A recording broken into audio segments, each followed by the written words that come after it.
Hello बच्चों, एक बार फिर मैं प्रमीला गुप्ता आपसे रूबरू हो रही हूँ। व्याकरण, हिंदी व्याकरण का ही लेसन 1 लेकर, पाठ 1 लेकर आई हूँ। भाषा, बोली, लिपि तथा व्याकरण। अभी हमने जो लेसन करा था वो था रचनात्मक कार्य का, है ना, जो कि राइटिंग सेक्शन का था, और ये वाला लेसन प्रथम है। भाषा, भाषा विचारों की अभिव्यक्ति का सरल माध्यम होता है। अतः विचारों के आदान प्रदान का माध्यम, साधन जो होती है वह भाषा है। भाषा के द्वारा प्राणी अपने मन के भावों को प्रकट करता है।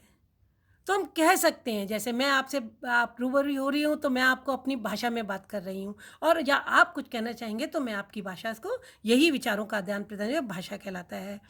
तो इसलिए हम कह सकते हैं कि मन के भावों और विचारों को अभिव्यक्त करने या ग्रहण करने के साधन को भाषा कहते हैं। भाषा के 2 भेद होते हैं, मौखिक और लिखित।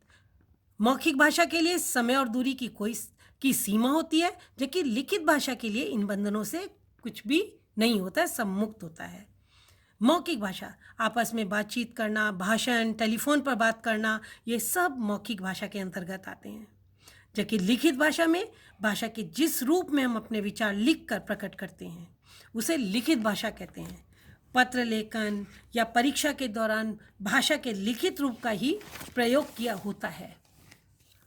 विश्व में सैकड़ों भाषाएं हैं। वस्तुतः प्रत्येक व्यक्ति की अपनी भाषा होती है, परंतु जब वह दूसरों से बात करता है तो उसके आसपास के लोगों की भाषा एक जैसी होने लगती है। हम जहाँ पर रहने लगते हैं उस भाषा को अपनाते जाते हैं और धीरे धीरे हमारी भाषा में परिवर्तन होने लगता है। एक क्षेत्र विशेष में जब एक जैसी भाषा बोली जाती है तो उसे बोली कहा जाता है। तो आप समझे होंगे, तो अब हम विस्तार में बताते हैं कि बोली क्या होती है।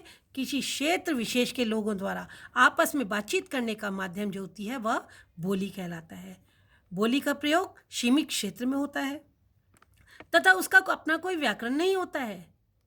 जब कभी बोली में साहित्य की रचना होती है तो वह उस काव्य विशेष की ही भाषा कहलाती है। जैसे कि आप देखते हैं, जब राजस्थानी भाषा में किसी भी साहित्य का होता है तो हम कहते हैं यह पुस्तक राजस्थानी भाषा में लिखी गई है, या यह कविता राजस्थानी भाषा में लिखी गई है। भारत में ही सैकड़ों बोलियां बोली जाने लगीं। लोकगीत और किस्से कहानियों के माध्यम से ये बोलियां समृद्ध होती चली गईं। कुछ बोलियों में तो साहित्य की रचना होने लगी। जब शासन तंत्र विकसित हुआ तो आधिकारिक भाषा के प्रयोग की आवश्यकता महसूस हुई। ऐसी भाषा जो एक बहुत बड़े क्षेत्र में समझी जा सके और सरकारी कामकाज में प्रयोग की जा सके। इस प्रकार राजभाषा या राष्ट्रभाषा शब्द सामने आए, जो कि जो भाषा संपूर्ण राष्ट्र में प्रयोग की जा सके। विभिन्न राज्यों की अपनी अपनी राजभाषाएं हैं, परंतु एक दूसरे के साथ या केंद्र के साथ व्यवहार करने के लिए हिंदी या अंग्रेजी का प्रयोग होता है। और जब इस भाषा को बोला जाने लगा तो लिखित रूप की आवश्यकता हुई। तो क्या हुआ, भाषा को लिखित रूप में प्रकट करने के लिए लिपि का आविष्कार हुआ। लिपि वास्तव में ध्वनियों के, जो हम बोलते हैं, उसका चित्र प्रस्तुत करती हैं, अर्थात भाषा के लिखने के लिए निश्चित किए गए चिन्हों को लिपि कहते हैं। हिंदी भाषा की लिपि जैसे देवनागरी है, अंग्रेजी की रोमन है, उर्दू की अरबी है, पंजाबी की गुरुमुखी है, ऐसी अलग अलग भाषाओं की अपनी अपनी लिपियां हैं। सेम वही देख, मैंने आप यहाँ पर चार्ट बना के बताया कि हिंदी देवनागरी, संस्कृत देवनागरी, अंग्रेजी रोमन, उर्दू अरबी फारसी, पंजाबी गुरुमुखी और जर्मन रोमन में जो भाषाएं लिखी जाती हैं उनके मानक रूप को मानक भाषा या स्टैंडर्ड लैंग्वेज कहते हैं। मानक भाषा में ही श्रेष्ठ साहित्य की रचना होती है, उसी में सरकारी कामकाज होता है, इसलिए उसे साहित्यिक भाषा और राजभाषा भी कहा जाता है। अर्थात भाषा को, जब व्याकरण जो होता है, भाषा को विशिष्ट आकार देना ही व्याकरण कहलाता है। भाषा को नियम में बांधने का काम व्याकरण द्वारा किया जाता है। भाषा की एक रूपता तथा शुद्धता बनी रहे, इसके लिए कुछ नियम जरूरी हैं। इसके लिए भाषा के शब्द, उनकी रचना, वाक्यों की रचना, शब्दों के स्वरूप और उनके प्रयोग की दृष्टि से अध्ययन करके ही व्याकरण की रचना की जाती है। व्याकरण के नियमों के अनुसार भाषा बोली और लिखी जाती है, जिससे कि भाषा में शुद्धता बनी रहे।